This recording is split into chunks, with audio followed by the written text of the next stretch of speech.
પૂર્ણ અવસ્થા ભોગવી ગયા છે એવું. અને આને જ માય આને જીવા.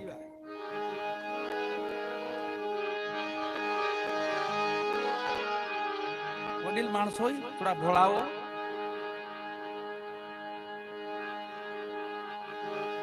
સતવક્તા હોય, ખોટું ઓછું બોલતા. આપણે ઘટાડીએનું કારણ ખોટું બોલી બોલી વેલા આપણે પરિણામ કરી જાય છે એનું કારણ છે. આવા કોઈ દાન બાપા જેવા સત્ય વક્તા ઓછું બોલે પણ સત્ય બોલે. 100 વર્ષ તો કલિકાલમાં આપેલા છે. કલિકાલમાં માનવ 100 વર્ષ જીવી શકે પણ એની કાંઈક રીત છે. જીવવાની રીત છે પણ મરવાની રીત છે. સંતોય તો મરવાની રીત બતાવીશ. કેમ મરવું? મરી તો જવાનું છે, ફાઇનલ છે. બધાને જવાનું છે, કોઈ વેલા કોઈ મોડા, પણ એની રીત છે. મરવું હોય તો નર એમ મરો, સંશય સર્વે ત્યાગો. મરવું હોય તો નર એમ મરો.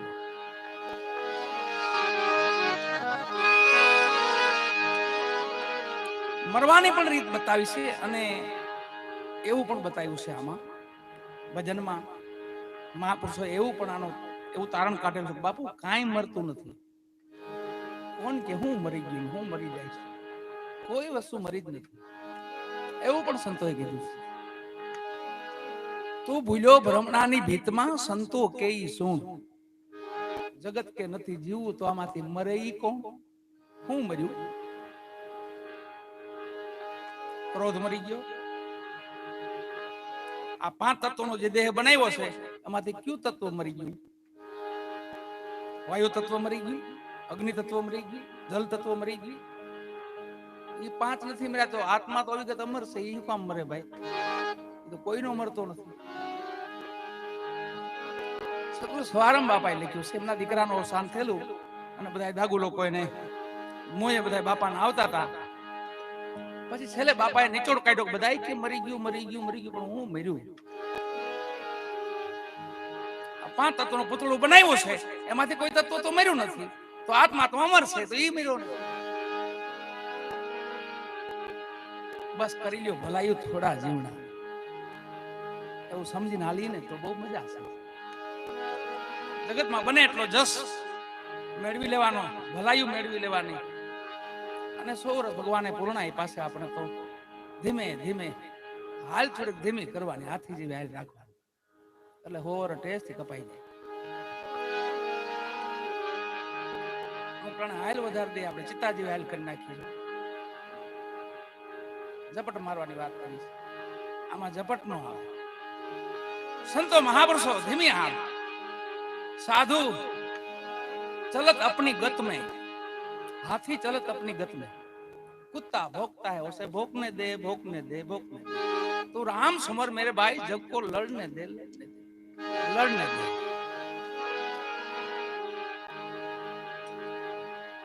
दया मानसो, ज्ञानी मानसो, प्रेमी मानसो, विवेकी मानसो, ये तो धीरा हाल है। मानवतार तो देव ने दुर्लभ से, वो तो मानवतार से आपने हाथी विशेष कई बीजो सुख ज नहीं। कायम प्रार्थना करी प्रभु पाहे सुविचार सद्बुद्धि, बुद्धि ની જરૂર છે. બુદ્ધિ તો બધાયમાં છે, પણ થોડી ભેળસેળ વાળી, થોડી આખી બુદ્ધિ, થોડી દોઢી બુદ્ધિ, થોડી હરંગ બુદ્ધિ. બુદ્ધિના નામ ઘણા પ્રકાર છે. એમાં સંતો પાસે ભક્તો પાસે સદબુદ્ધિ છે. સદબુદ્ધિનો સંતોએ વિચાર કર્યો છે.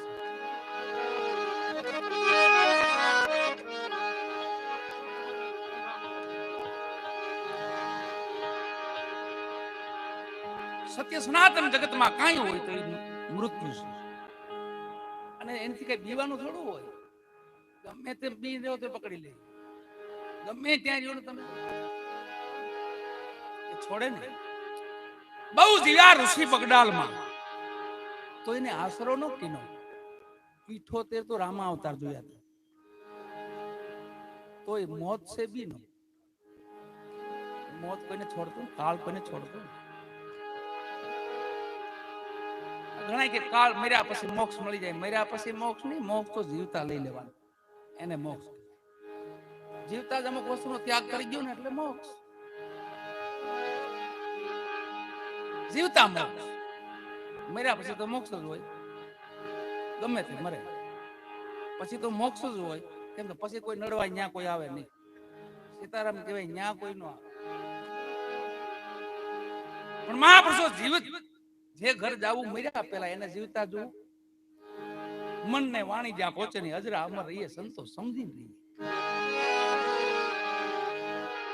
એમ જ્ઞાની પુરુષો મહાપુરુષો તો એમ સમજીને જીવ્યા છે. અહીંયા પાળિયાદ નજીક આપણે આપા વિહામણ ઘણી રામદેવજી મહારાજનું જેને અવતરણ કહેવાતું બાપા પોતે હતા.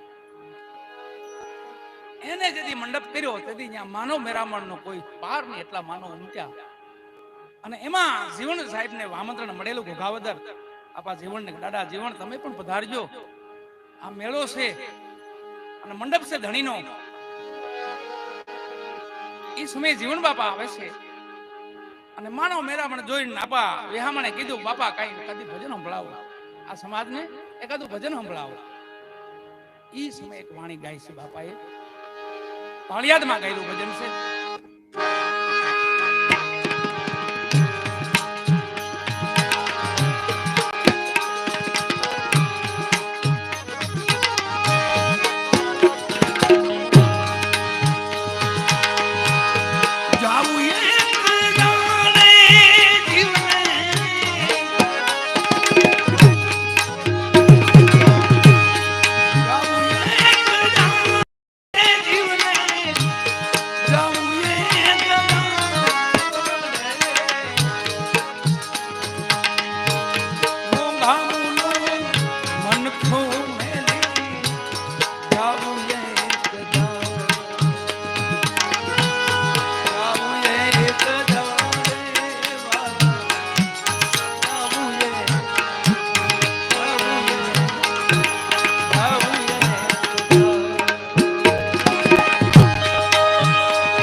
હરી